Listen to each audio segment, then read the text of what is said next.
Εδώ έχουμε το τελικό στάδιο πριν πάνε τα folders στα νέα μουδανιά που βρίσκεται το ιδιωτικό κτέο του νέου μας συνεργάτη.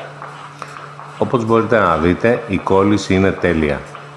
Όσο καλή και να είναι η εκτύπωση, αν υπάρχει αστοχία στο τελικό στάδιο, όλη η εργασία πάει στράφη. Γι' αυτό, ανατακτά χρονικά διαστήματα γίνεται έλεγχος στο folders και ελέγχεται τόσο η κόλληση όσο και το δίπλωμα. Εδώ μπορείτε να δείτε πόσο άψογα έχουν διπλωθεί.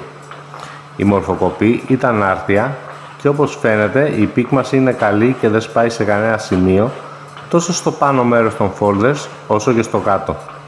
Ειδικά στο σκούρο γκρι φόντο, αν υπήρχε αστοχία θα έκανε μπαμ και έτσι θα χάλαγε όλη η εργασία.